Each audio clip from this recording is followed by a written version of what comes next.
Magandang araw mga kababayan. Welcome back to our channel, kung saan tinatalakay natin ang pinakabago at pinakaimportanteng balita tungkol sa modernisasyon ng ating sandatahang lakas.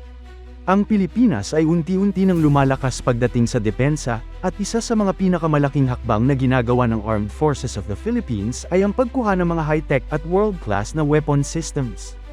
Isa na rito ang BrahMos Supersonic Cruise Missile System, isang makapangyarihang sandata na kayang tumama ng mabilis, malayo, at may deadly accuracy.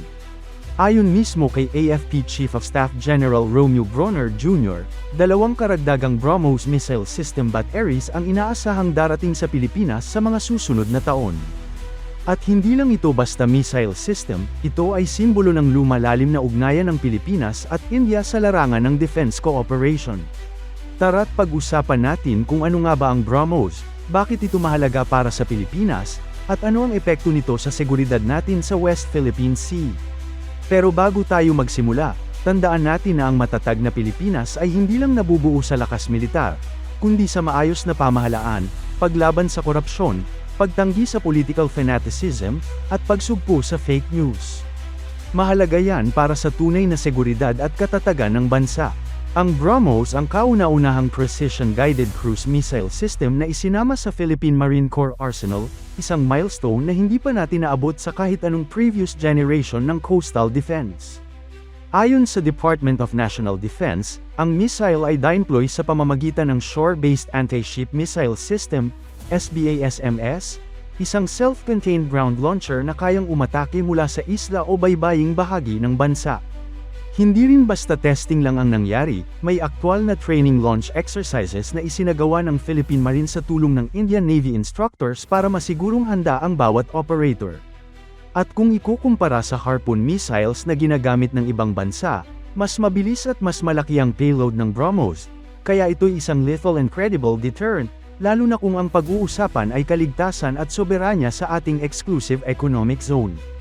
Ang BrahMos ay isang supersonic cruise missile system na gawa sa kooperasyon ng India at Russia.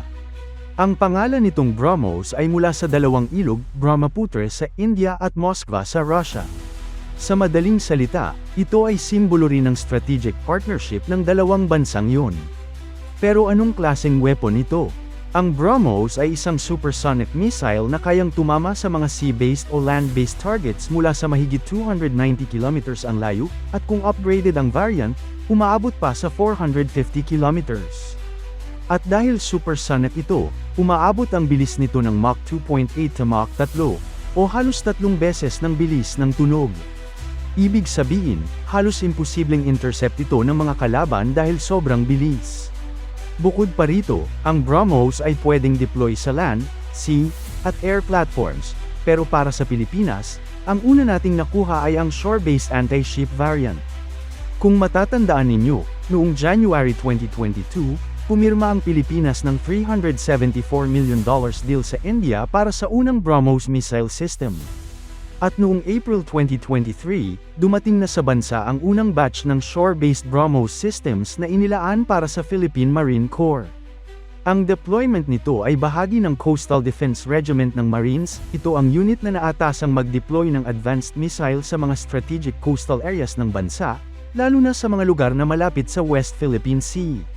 Ayon sa AFP, ang initial delivery ay naglalaman ng 3 batteries ng missiles kasama na ang command and control systems, logistics, at training package. Ngayon, ayon kay Jen Bronner, may 2 pang batteries ng BrahMos ang inaasahang darating. Hindi niya binanggit ang eksaktong petsa kung kailan, pero sinabi niya na ito ay bahagi ng medium-term capability build-up ng AFP.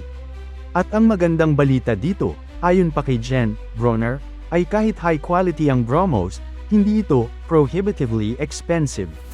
Ibig sabihin, para sa budget ng Pilipinas, abot kaya ito kung ikukumpara sa Western-made missile systems na minsan triple o quadruple pa ang presyo. Sabi pa ni Jen Bronner, "We know that India is developing quality weapon systems and we are able to acquire them not at a very expensive price."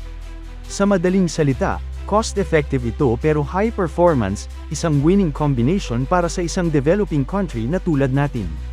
Sa panahon ngayon, lalo na sa patuloy na tensyon sa West Philippine Sea, mahalagang magkaroon ng credible defense posture ang Pilipinas.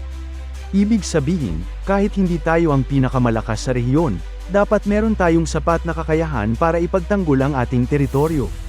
Dito papasok ang BrahMos. Una, dahil supersonic ito, mabilis at mahirap tapatan.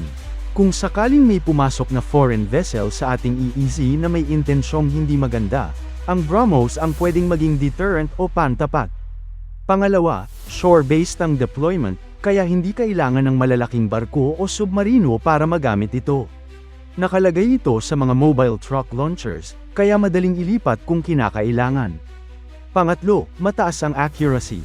Kaya nitong tamaan ang mga naval target gaya ng warships, landing vessels, at aircraft carriers, kung sakaling kailangang idepensa ang ating baybayin. Sa madaling salita, ang BrahMos ay hindi lang pang-display. Isa itong tunay na game changer sa coastal defense ng Pilipinas.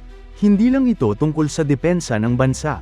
Ang pagkuha ng Pilipinas sa BrahMos ay may mas malalim na strategic significance. Una, pinapatibay nito ang ugnayan ng Pilipinas sa India, na isa ring major democracy sa Indo-Pacific region.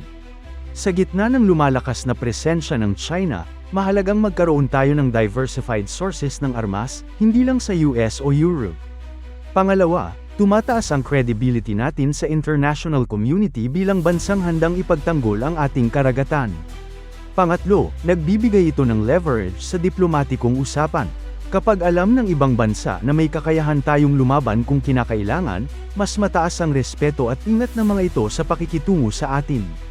Ngayong may initial delivery na at may darating pang 2 batteries, ang susunod na hakbang ay ang continuous training ng ating mga Marines, lalo na sa paggamit at maintenance ng missile system.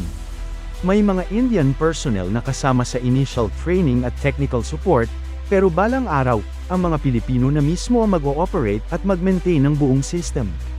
Ayon kay Jen Bronner, kasama rin sa long-term plan ang pag-develop ng sariling defense industry, at ang pakikipag-ugnayan sa India ay maaaring maging tulay para sa future joint development ng mga armas at teknolohiya.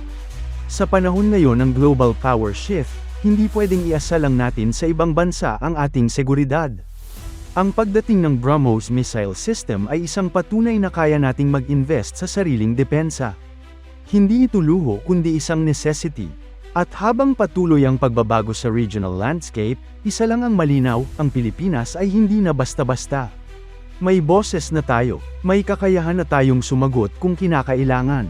At higit sa lahat, may direksyon na tayo sa pagbuo ng isang malakas, modern, at credible armed forces. Kung gusto mo ng mas marami pang updates tungkol sa mga bagong defense systems ng Pilipinas, huwag kalimutang mag-like, subscribe, at i-hit ang notification bell. Dito sa channel na ito, tayo ang magbabantay at mag-uulat para sa mas ligtas at mas makapangyarihang Pilipinas. Maraming salamat sa panunood.